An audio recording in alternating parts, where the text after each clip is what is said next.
ओम नमो नारायण स्वामी जी। हरिओम हरिओम।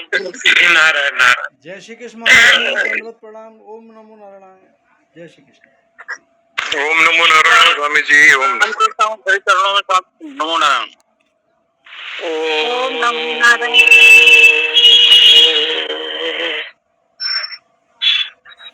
करारविंदेन पदारविंदम मुखारविंदेन विनिवेशयन्तम् बटस्य पत्रस्य पुटे शयानम् बालं मुकुंदम मनसा स्मरामि। ओम सहनावतु सहनो भुनक्तु सह वीर्यं करवावहे तेजस्विनावधीतमस्तु मा विद्विषावहे। ओम शांति शांति शांति। शंकरं शंकराचार्यं केशवं बादरायणं सूत्रभाष्य कृतो वंदे भगवन्तो पुनः पुनः। ईश्वरो गुरुरात्मेति मूर्तिभेद विभागिने व्योमवद्व्याप्त देहाय दक्षिणामूर्तये नमः। ओम शांति शांति शांति। राधे राधे गोविंद गोविंद राधे राधे राधे गोविंद गोविंद राधे राधे राधे गोविंद गोविंद राधे राधे राधे गोविंद गोविंद राधे राधे राधे गोविंद गोविंद राधे राधे राधे गोविंद गोविंद राधे राधे राधे गोविंद गोविंद राधे राधे राधे गोविंद गोविंद राधे। बोलिए सद्गुरुदेव भगवान की जय।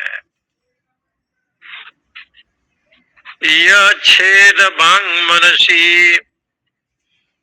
प्राज्ञा तदयच्छेद ज्ञानात्मनि ज्ञानम आत्मनि महति नियच्छेद तदये यदच्छेद शांत आत्मनि।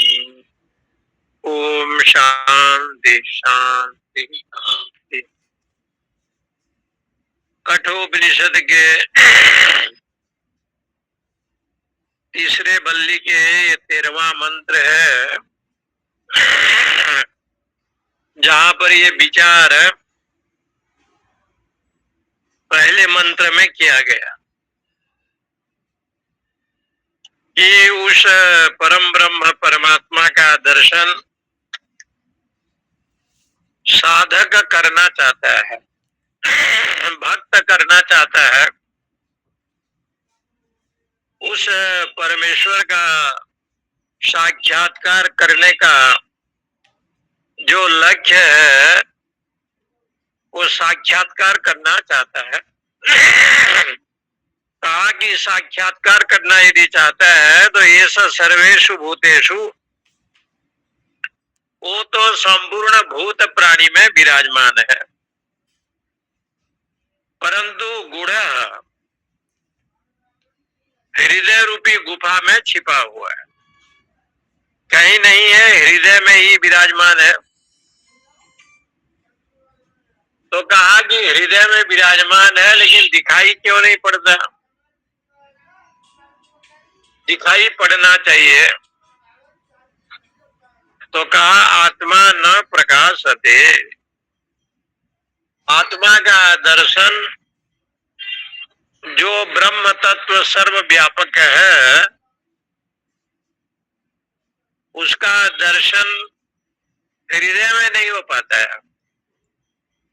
सर्वव्यापक है, लेकिन हृदय में वो साधक को चाहिए कि हृदय में देखना चाहिए। तो कहा कि भाई दृश्यते तु अग्रया, उसको दर्शन करने के लिए, देखने के लिए अग्रया बुद्धिया, ऐसे बुद्धि होना चाहिए। अग्रया सूक्ष्म्या, बहुत सूक्ष्म बुद्धि की आवश्यकता है। इसका मतलब जितने प्रपंच होगा, जितने माया होगा, उतना जो है ना अविद्या का विषय बनेगा। साधक संसार में रहने पर भी, चाहे वो गृहस्थ हो चाहे सन्यासी महात्मा हो, प्रपंच उसके हृदय में नहीं होना चाहिए। उसके हृदय में आत्म तत्व को छोड़ करके दूसरा श्रवण मनन निधि ध्यासन को छोड़ करके जो ब्रह्म के लिए बताया गया था, चिंतनम तत्कथनम अन्यो अन्य प्रबोधनम, उसी का ही चिंतन करे, उसी का ही कथन करे और उसी का जो है ना बोध करे। इसलिए सूक्ष्मदर्शी भी कहा गया। जो ब्रह्म है, जो अखंड चेतना है, वो इतना बड़ा व्यापक है कि सूक्ष्मदर्शी भी, जिसके अंतःकरण अत्यंत सूक्ष्म हो गया हो, इसका मतलब हुआ कि जो धीरे धीरे अपने बुद्धि ज्ञान के द्वारा जिन्होंने इंद्रियों को अंतर्मुख करना प्रारंभ किया, विषय से हटा दिया है, ऐसे विषयाकार वृत्ति जिसके पास नहीं है, जब विषयाकार वृत्ति नहीं रहेगा तो प्रपंचकार वृत्ति आता है। विषयकार वृत्ति के साथ साथ प्रपंच आएगा।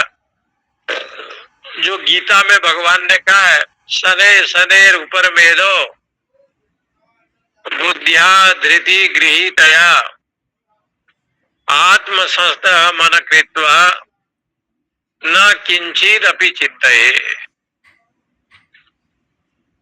धीरे धीरे ये मन और बुद्धि वाणी को जो है ना ईश्वर में लगाना चाहिए, परमात्मा में लगाना चाहिए।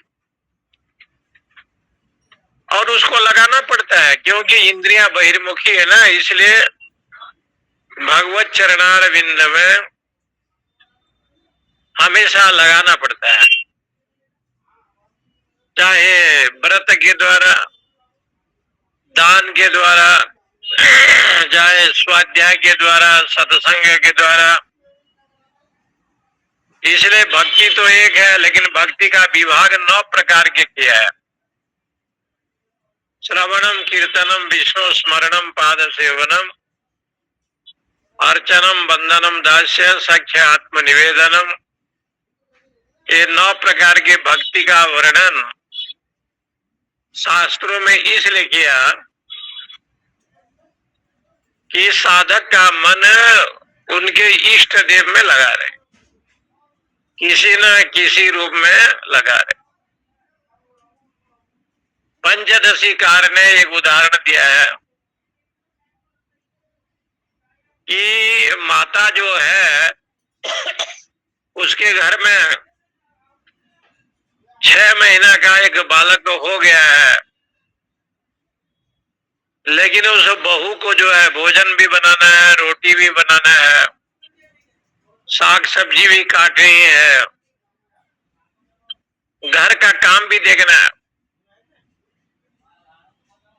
तो कहा कि काम तो करती है वो,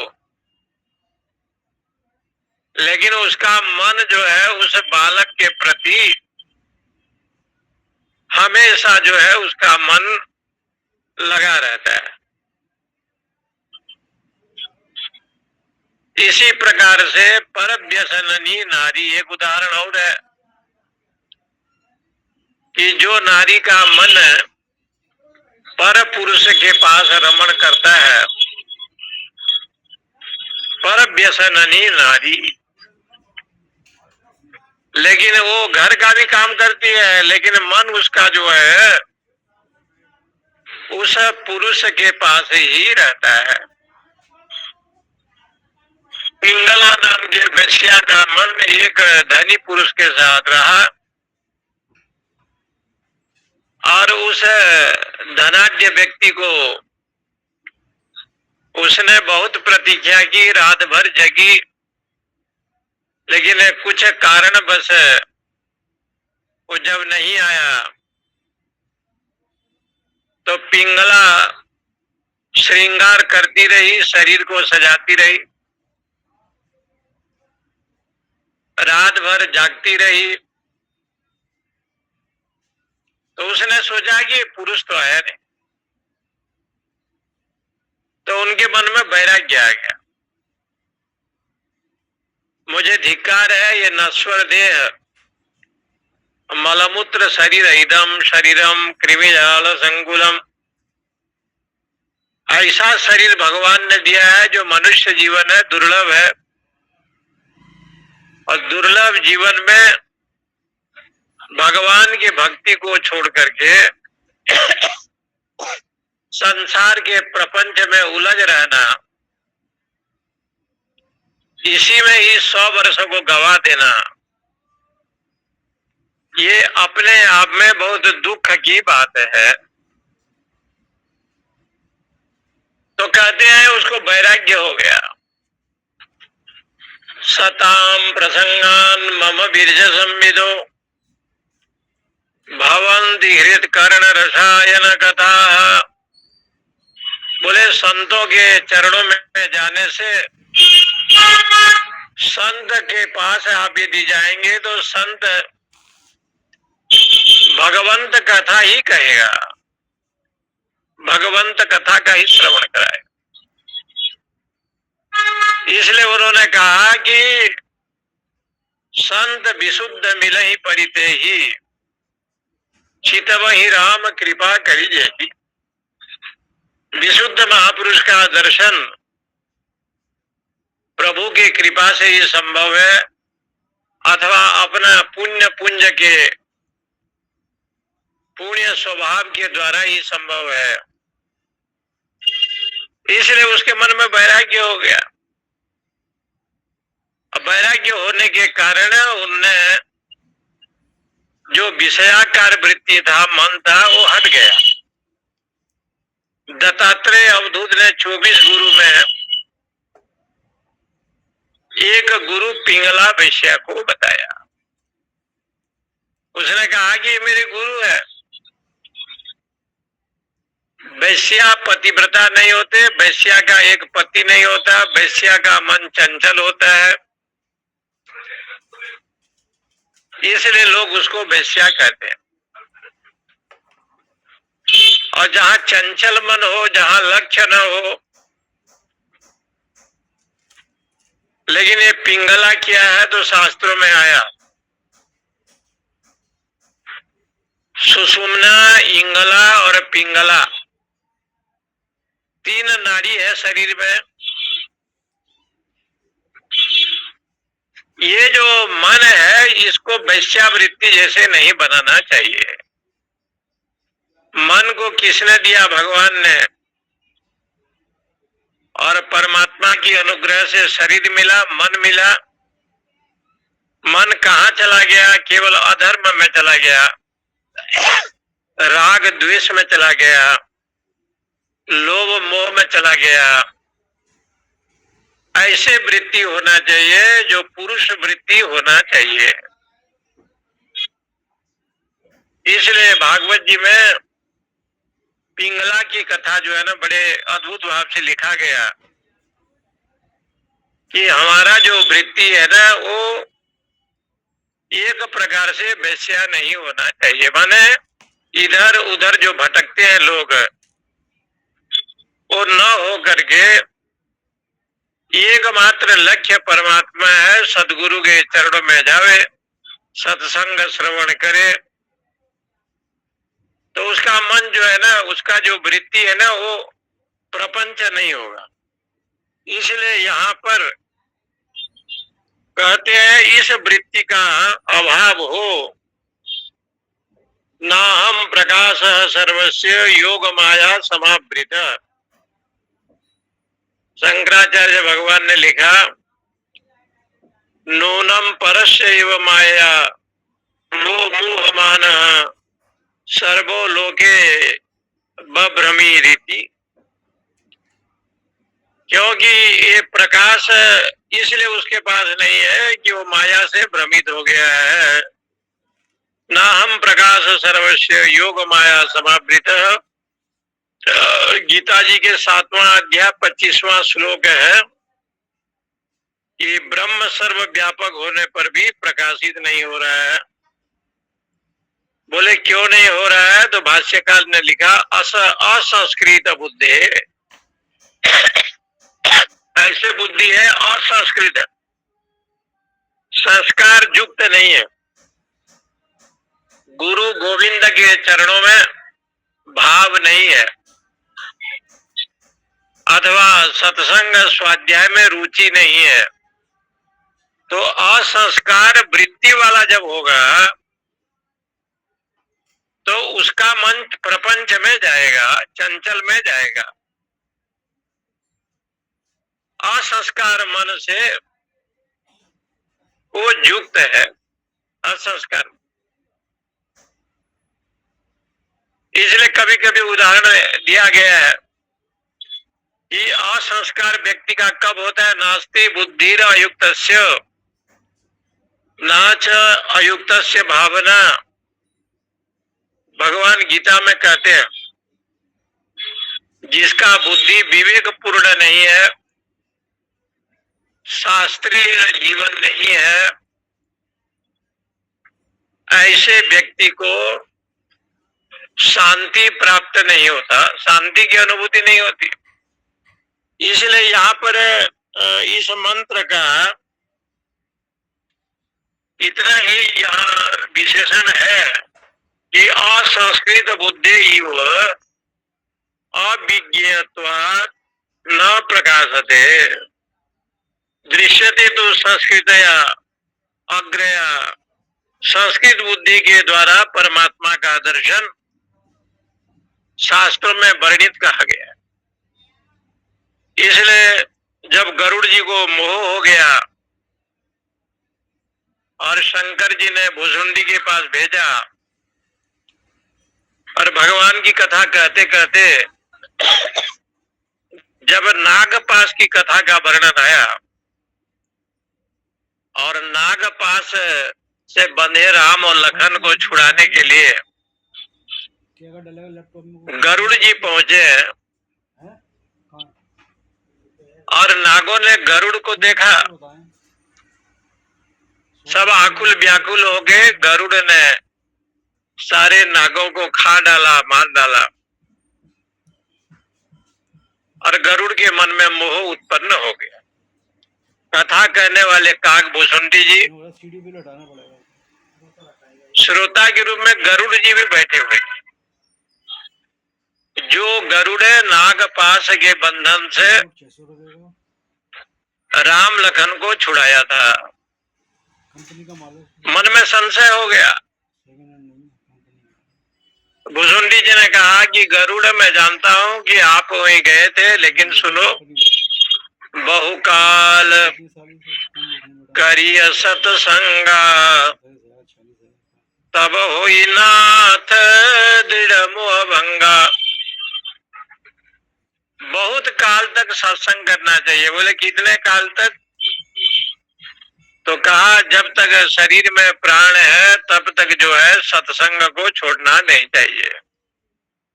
बहुकाल जन्म जन्म रति राम पद, यह वरदान जन्म जन्मांतर में भगवान के चरण में भाव बनी रहे।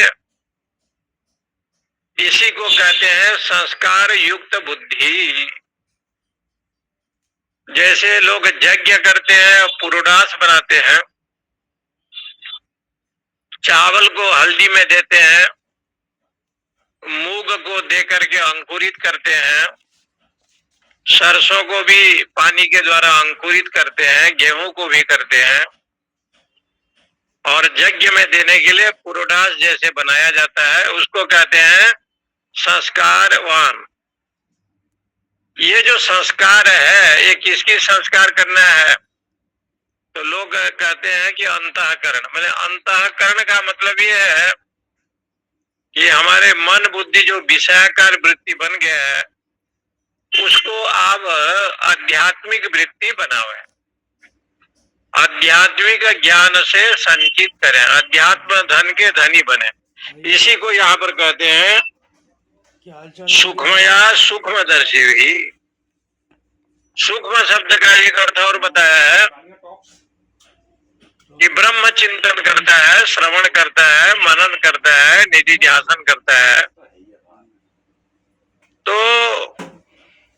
उसको जो है हमेशा उसका चित्त वृत्ति एकाग्र होता है।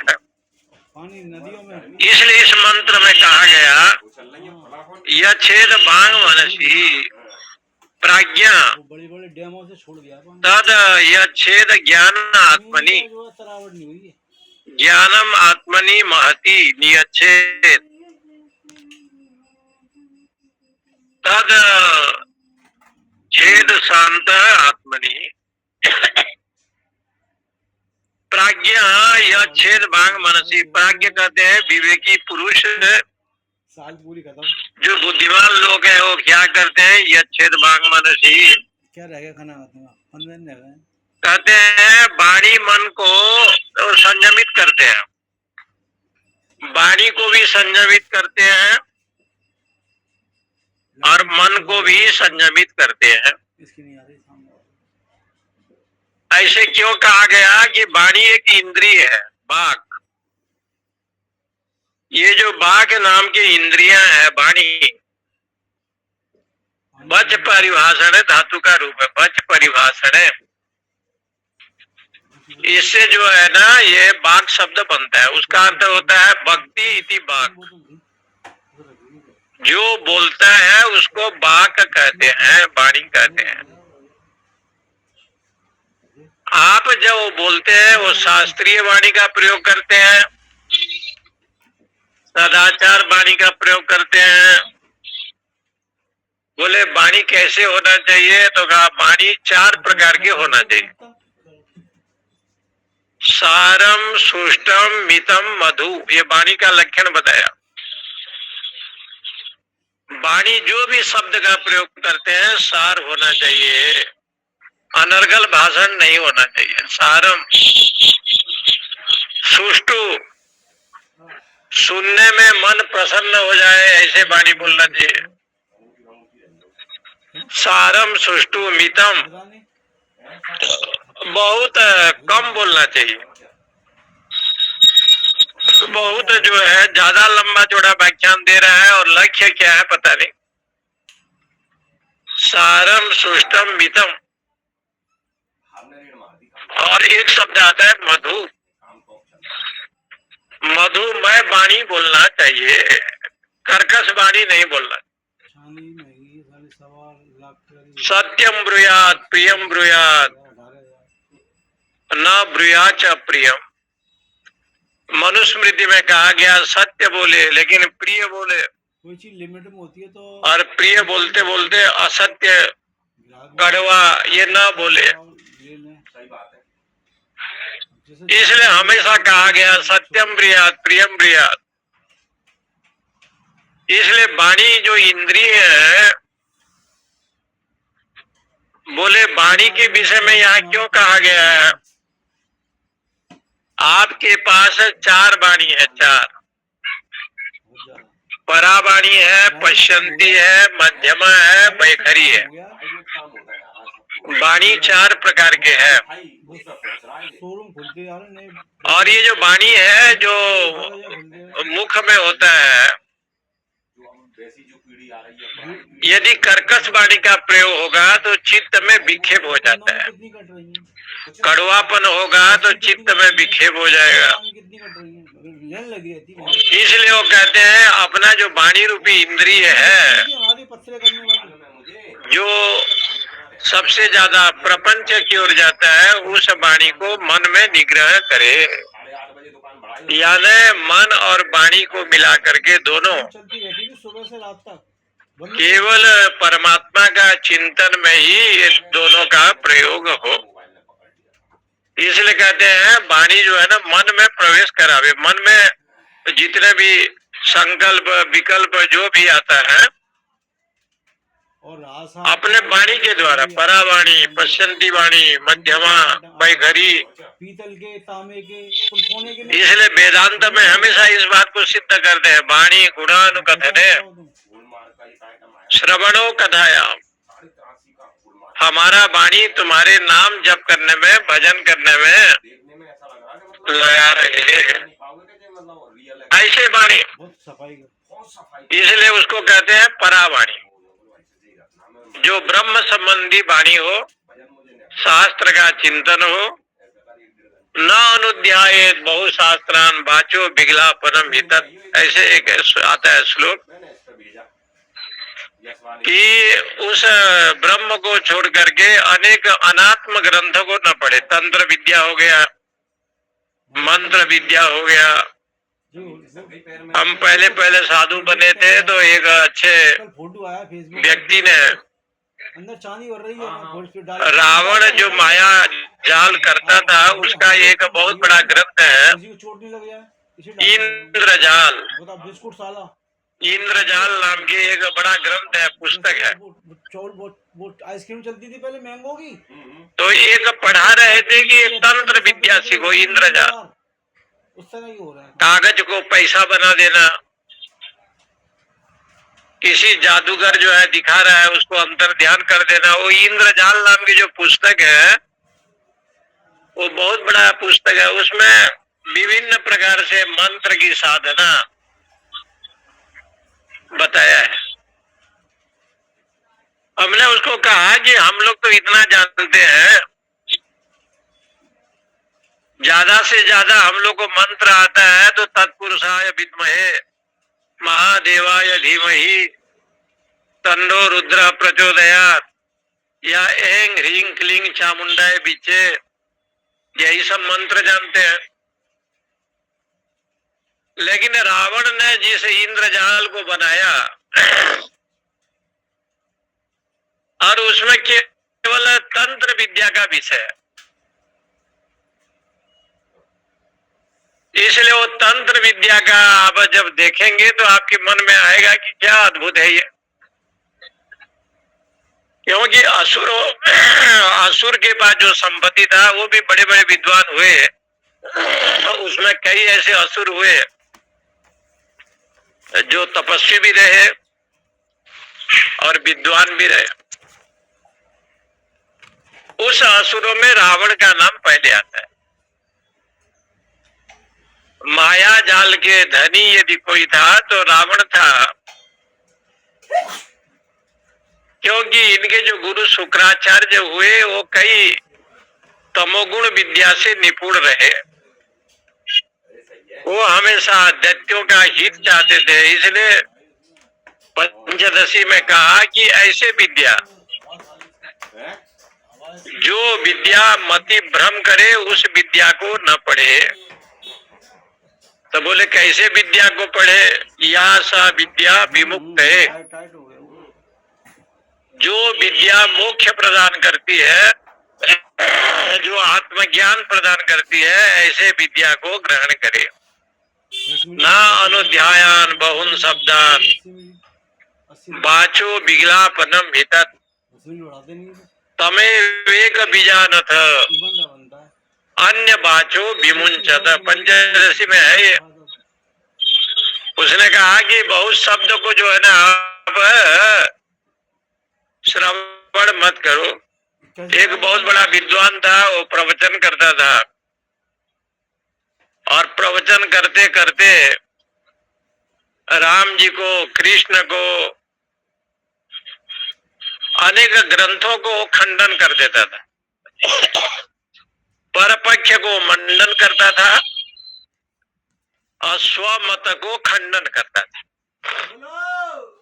स्वमत को खंडन करने वाले और परपक्ष को मंडन करने वाले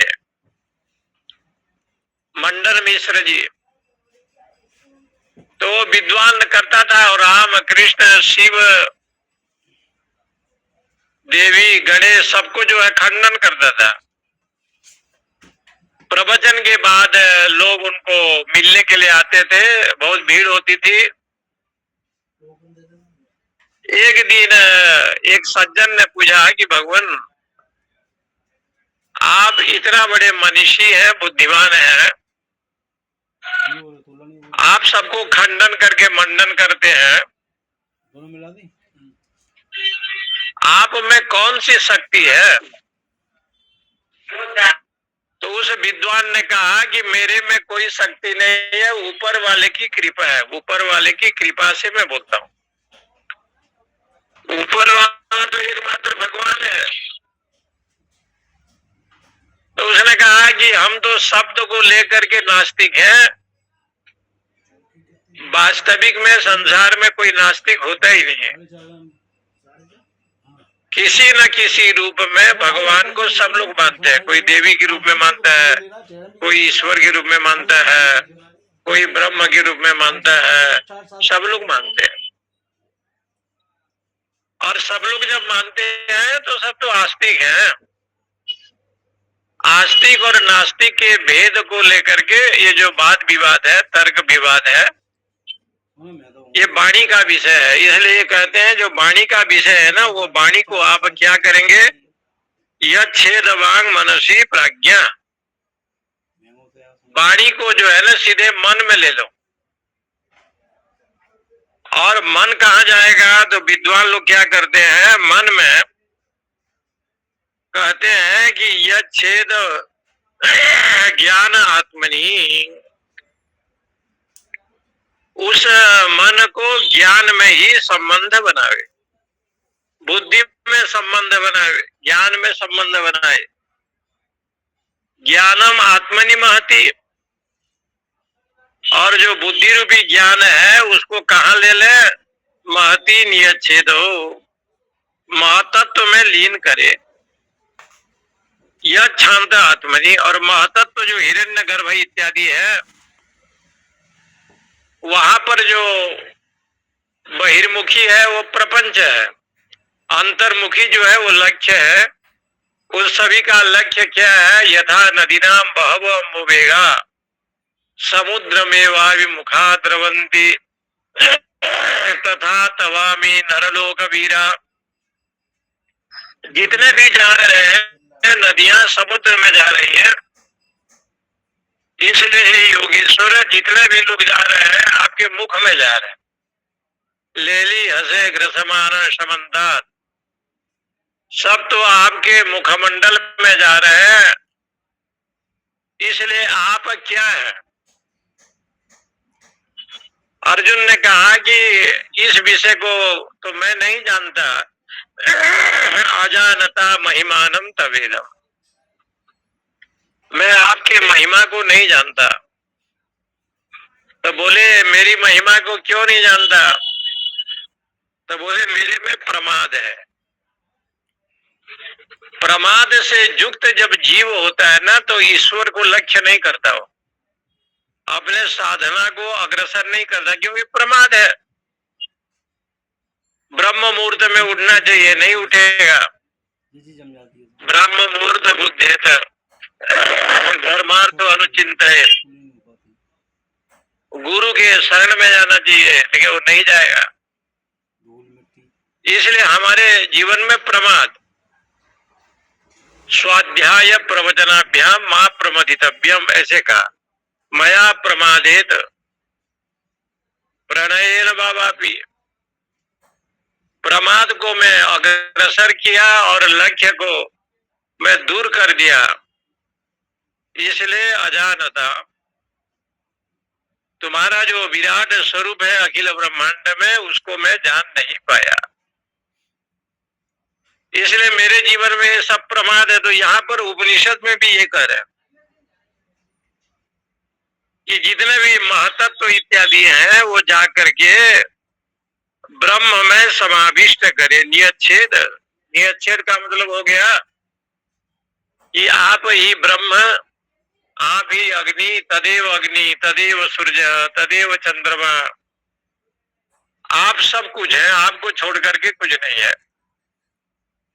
लेकिन भिन्न भिन्न रूप में जो प्रतिपादन किया गया है उसके ऊपर ये व्याख्या की गई है। चकितम अभिधत्ते श्रुतिरपि, श्रुति उपनिषद भी चकित हो जाती है जब भगवान के विषय को जब वो वर्णन करती है, तो चकित हो जाती है। 2 अंगुली कम पड़ गया, श्रुति चकित है। जसोदा दौड़ा रही है, भगवान भाग रहे हैं, ये देख करके उपनिषद वेद बड़े आश्चर्य में है। रस्सी ढूंढ रही है और रस्सी बांधने के लिए जब चला तो 2 अंगुली कम पड़ गया। चकितम अभिधत्ते श्रुतिरपि। लेकिन भगवान ने देखा कि माता थक गई, यानी जीवात्मा थक गई, अनेक तीर्थों में हो गया, व्रत किया, दान किया, बहुत संसार में भटका, गंगा गया, अयोध्या, काशी सब गया। आज तो ये मेरा भक्त जो साधक है वो भटक गया। अब भगवान की कृपा हो गई, उसने कहा 2 अंगुली कम हो गया, तो भगवान ने समझाया 2 अंगुली कम होने का मतलब हो गया कि मेरे जो शरीर है वो तो विराट रूप है, लेकिन तेरे पास जो 2 अंगुली है ना वो कभी छोड़ता नहीं। रूपम देहि जयम देहि यशो देहि द्विषो जयी। राग द्वेष जो ये जो लक्षण है राग द्वेषात्मक, ये रस्सी तुम्हारे पास है और जीव उस रस्सी में मुझे बांध नहीं सकता। इसलिए बांधना हो तो राग द्वेष को छोड़ना पड़ेगा। इस लीला को देख करके उनके माया, भगवान के जो माया है, उसने सोचा कि माया का प्रागट्य भी तो यहीं से होता है, अज्ञान से, आवरण से। तो ये जो मायापति है इसको बांधने के लिए चली, लेकिन भगवान ने सोच लिया कि बांध लेना चाहिए, बन जाना चाहिए। अंतिम में भगवान बन जाते हैं। उधर हो गया पेट और दामन हो गया रस्सी। जिनके पेट में रस्सी है उसको कहते हैं दामोदर। दामन प्लस उदर। फिर भी उड़ीसा में जगन्नाथपुरी में तीनों ठाकुर को लोग बांधते हैं, नारियल की रस्सी से बांधते हैं। और भगवान को बांधना पड़ता है। बहुत बड़े विग्रह हैं, दिव्य हैं, लेकिन जसोदा जी थक गई। इसी प्रकार से ये जो साधना करने वाला साधक है, उसका लक्ष्य यदि परमात्मा नहीं होगा तो संसार के साधना भी कभी कभी अज्ञान अविद्या के चलते जो है ना वो अपने आप में परिपूर्ण नहीं होते, अपरिपूर्ण होता है। इसलिए लिखते हैं नियच्छेद भाग आत्मनि। अपने वाणी और मन को भगवान के चरणारविंद में समर्पण करो। वाणी गुणानुकथन है, इसलिए यहाँ पर ये कहते हैं इस प्रकार से साधक उसको प्राप्त करता है। उत्तिष्ठित जाग्रत प्राप्य वरान निबोधत क्षुरस्य धारा निशिता दुरत्तया दुर्गम पथ तर कवयो वदन्ति। उत्तिष्ठित जाग्रत प्राप्य वरान निबोधत। क्षूरस्य धारा निशिता दुरत्तया दुर्गम पथः तत्कवयो बद। ये मंत्र बहुत प्रसिद्ध है। महात्मा लोग, बड़े बड़े विद्वान लोग हमेशा कहते हैं उत्तिष्ठित, उठो, जागृत है, जागो, प्राप्य वरान, उस ब्रह्म तत्व को निबोधत, उस ब्रह्म को जानने की इच्छा करो। वरान, क्योंकि वो श्रेष्ठ है, उसको उससे और कोई श्रेष्ठ नहीं है। क्षूरस्य धारा निशिता दुरत्तया, लेकिन ज्ञान मार्ग जो है छुरे के धार के समान है, अत्यंत तीक्ष्ण भी है और दुरत्तया, और बड़ा कठिन भी है। उसको जान करके दुर्गम तत्पद तत्कवयो बदंती, जय श्री राम। तत्व ज्ञानी लोग सावधानी पूर्वक जो है उस तत्व को प्राप्त करते हैं। अध्यक्ष महोदय क्या कह रहे हैं? पता बड़ा कठिन पद है, तत्कवयो बदंती। विद्वानों कुछ और आदेश वादेश है कुछ?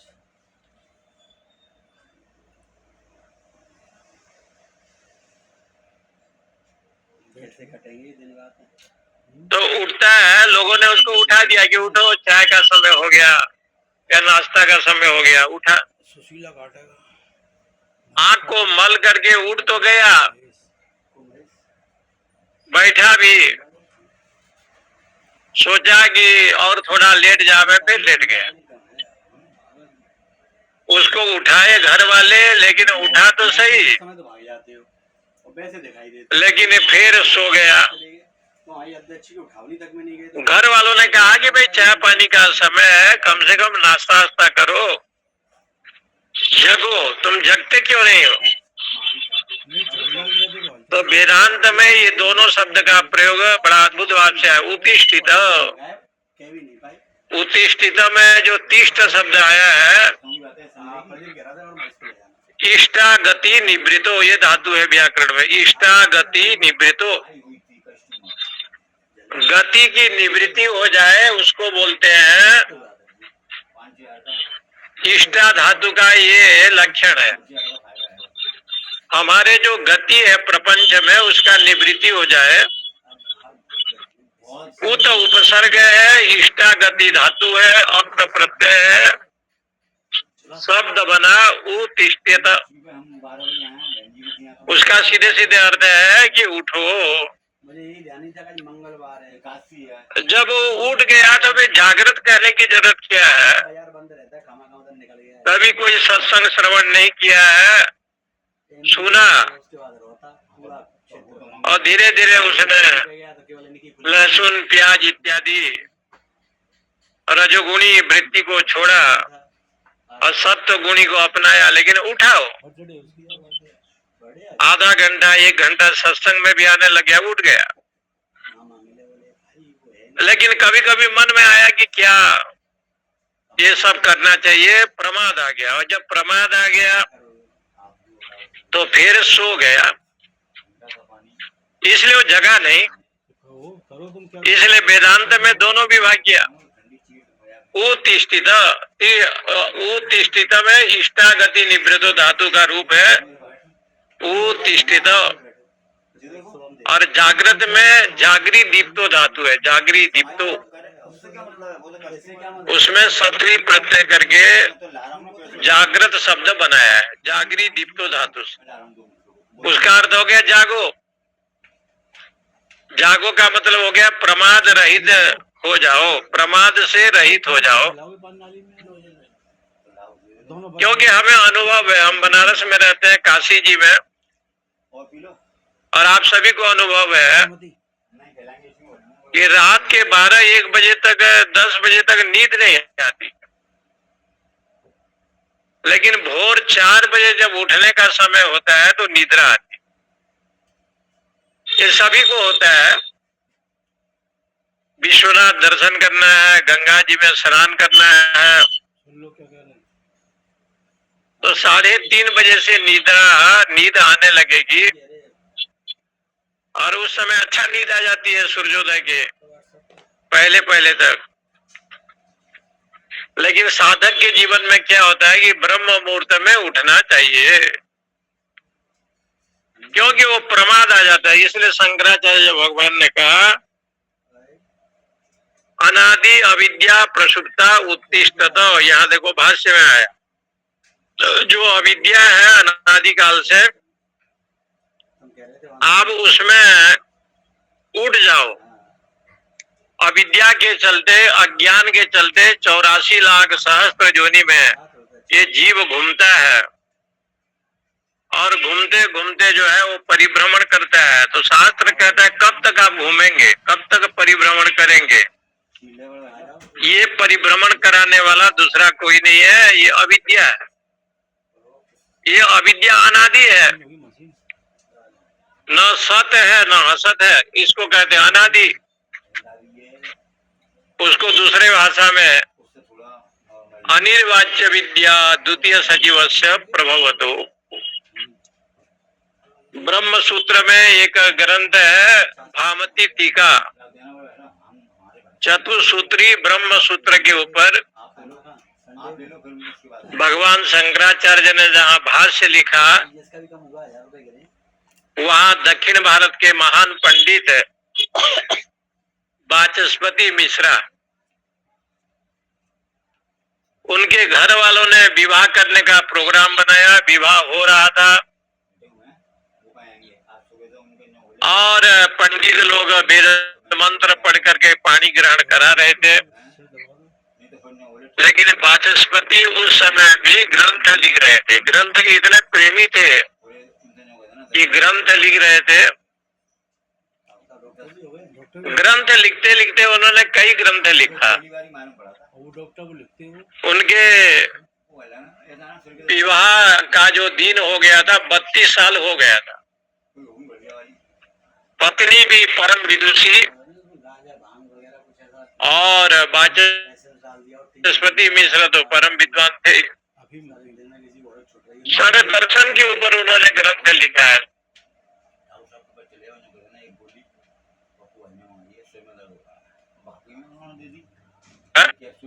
उसमें एक ग्रंथ जो ब्रह्म सूत्र के ऊपर लिखा,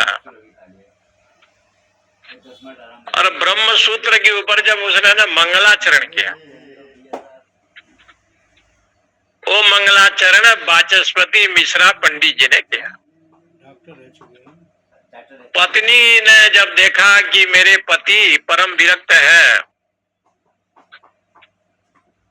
तो एक दिन दीपक बुझ गया, पत्नी लाई, प्रसन्न हुए, बोले कि कोई वरदान मांगो। तो उन्होंने कहा कि हम लोग तो नारी शरीर है, आप सब जानते हैं। तो बोले ठीक है, आपको एक बेटा हम देंगे जो अजर अमर होगा। जब तक चंद्र सूर्य होंगे तुम्हारा बेटा जीवित रहेगा। तो भामती टीका नाम से उन्होंने सभी जगह पर भामती शब्द का प्रयोग किया। और भामती टीका के मंगलाचरण ब्रह्म सूत्र के ऊपर जब किया, तो उसका पहला श्लोक ये है, अनिर्वाच्य विद्या द्वितीय सजीवस्य प्रभवतो। वाचस्पति मिश्र कहते हैं अनिर्वाच्य विद्या। अरे अविद्या, आपको तो हम सद भी नहीं बोल सकते, असद भी नहीं बोल सकते, आपको झूठ भी नहीं बोल सकते, आपको सद भी नहीं बोल सकते, क्योंकि आप अनिर्वाच्य है, केवल वाणी का विषय नहीं है। अनिर्वाच्य विद्या, बोले ऐसे क्यों कहते हैं? बोले मेरा जन्म कितना हुआ मुझे पता नहीं, दूसरे की तो बात छोड़ो आप, मैं कितना जन्म से आया और कितना जन्म मुझे हो गया,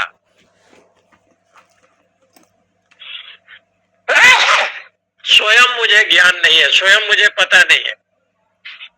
पूर्व जन्म में मैं क्या था, उसके अगले जन्म में मैं क्या था। तो बोले अनुमान तो कर सकते थे पूर्व जन्म में क्या है। बोले हाँ, अनुमान तो कर सकते। पूर्व जन्म में हम भगवान के बड़े कृपा पात्र थे, महान पुण्य कार्य किए थे, तो भारत में मनुष्य जीवन मिला। बड़े बड़े संतों गुरु के चरणों में जाने का सौभाग्य मिला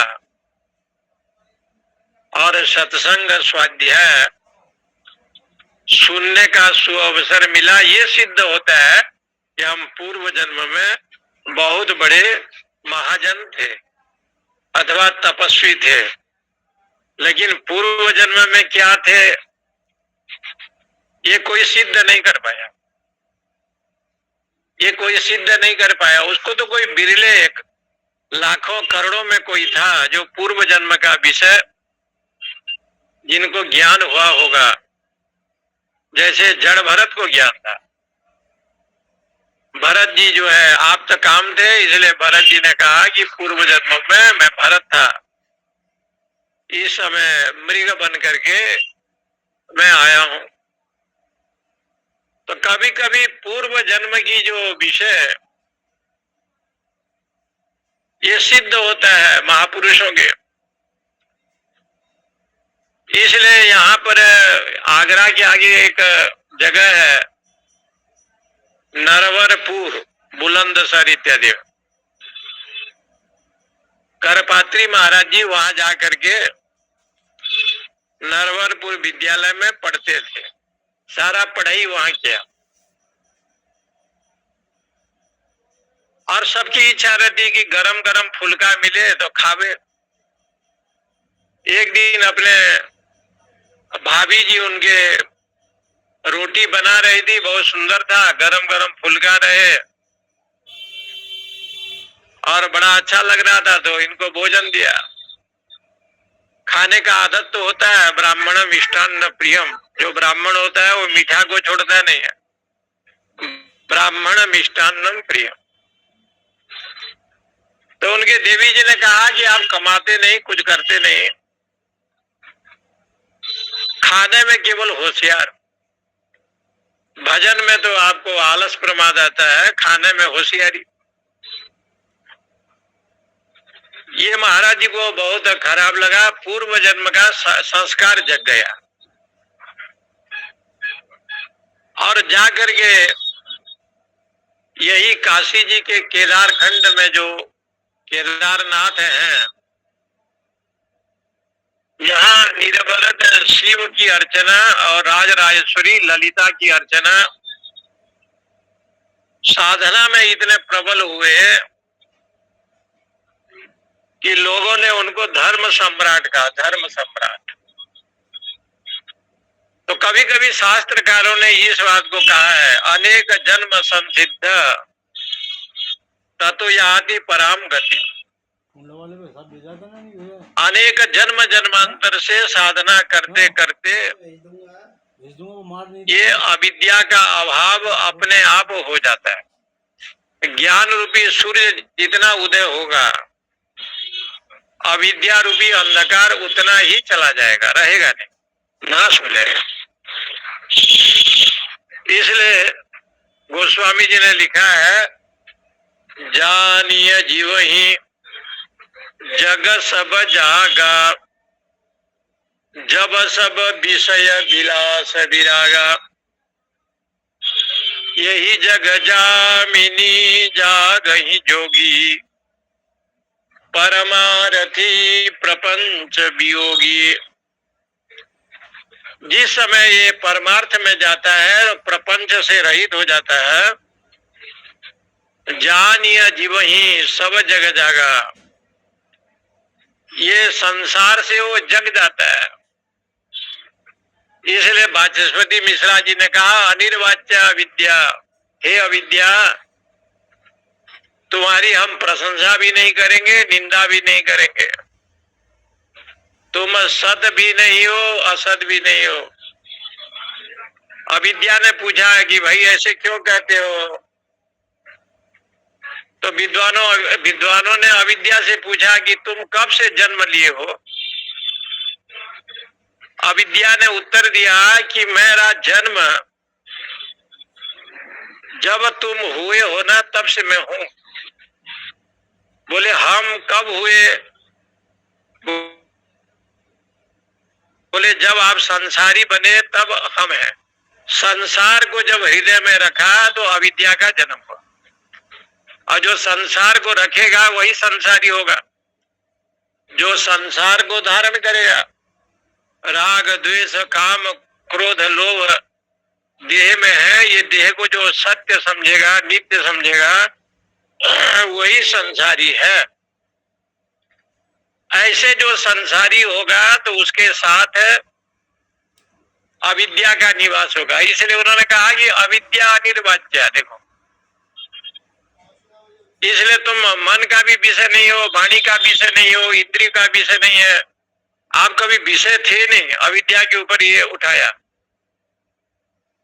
तो अविद्या ने पूछा कि आप कब थे, कब आए? साधक के मन में ये भाव आए, जब मैं हूं तो अविद्या है। और उपाधि को छोड़ करके, मैं को छोड़ करके, अहम को छोड़ करके जब हम रहेंगे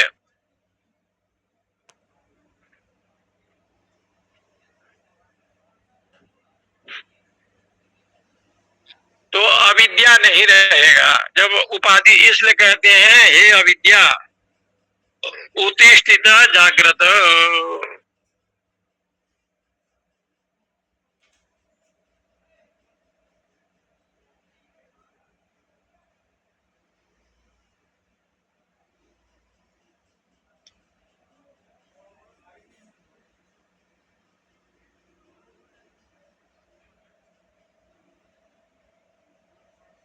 अनिर्वाच्या विद्या द्वितीय सजीव से प्रभवतो।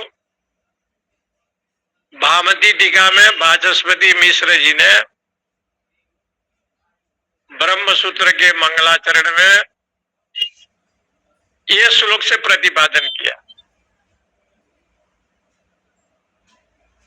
और ये श्लोक को लेकर के स्वामी जी रमण रेती वाले भी बहुत बोलते हैं।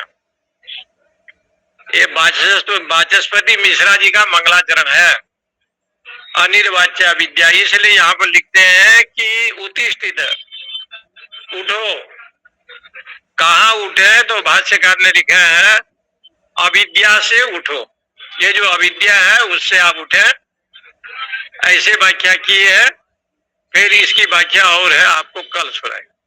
ओम पूर्णमद पूर्णमिदम पूर्णात् पूर्णमुदच्यते पूर्णस्य पूर्णमादाय पूर्णमेवावशिष्यते। ओम शांति शांति शांति। हरि ओम हरि ओम हरि ओम। नमो नारायण। ओम नमो नारायण स्वामी। हरि ओम हरि ओम हरि ओम। नमो नारायण स्वामी जी। जी हरि ओम हरि ओम। ओम नमो नारायण स्वामी जी। जी जी हरि ओम। जय श्री कृष्ण। प्रणाम।